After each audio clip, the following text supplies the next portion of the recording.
Hi friends, எல்லாருக்கும் வணக்கம். ஸ்க்ரீனில் தெரிகிற இந்த ப்ளவுஸ் பார்த்தீங்கன்னா கஸ்டமரோட ப்ளவுஸ் தான். அவங்க எல்லா ப்ளவுஸுக்குமே உங்களுக்கு பிடிச்ச டிசைன், சிம்பிள் டிசைனை வச்சுருங்க, எதுவுமே ப்ளைனாக தச்சிடாதீங்க அப்படின்னு சொல்லியிருந்தாங்க. இப்போ இந்த ப்ளவுஸுக்கு ஒரு சிம்பிள் டிசைன் தான் தைக்க போகிறோம். மெயின் கிளாத்தும் லைனிங் கிளாத்தும் இது போல் அவுட்லைன் ஃபுல்லாக நம்ம தச்சு ரெடி பண்ணிக்கலாம். தனியாக பார்த்தீங்கன்னா கேன்வாஸ் கொடுத்து தான் நம்ம தைக்க போகிறோம். மேல் ரவுண்டுக்கும் கீழ் ரவுண்டுக்கும் தனித்தனியாக கேன்வாஸ் கொடுத்து தைக்க போகிறோம். மேலே பார்த்தீங்கன்னா 3.5 இன்ச்சு ஹைட்டில் இந்த மாதிரி ஒரு ரவுண்டு ஷேப் எடுத்து இந்த மாதிரி நான் தச்சிருக்கேன்.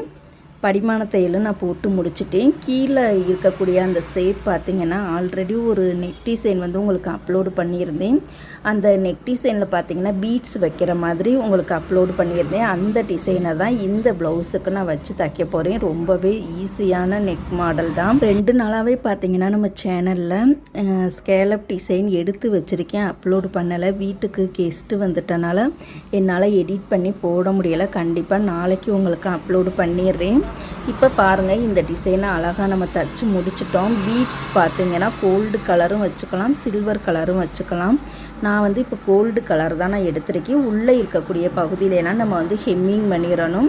ரொம்பவே அழகாக சூப்பராக இருக்குது பாருங்கள். டிஸ்டன்ஸ் பார்த்திங்கன்னா நான் 1/2 இன்ச்சு டிஸ்டன்ஸில் தான் இந்த பீட்ஸ் வந்து நான் தச்சிருக்கேன். இந்த டிசைன் உங்களுக்கு பிடிச்சிருந்தது அப்படின்னா மறக்காமல் எல்லாருமே லைக் பண்ணுங்கள். அடுத்தடுத்த வீடியோவில் இந்த டிசைனை எப்படி தைக்கணும்னு வீடியோ போடுறேன்.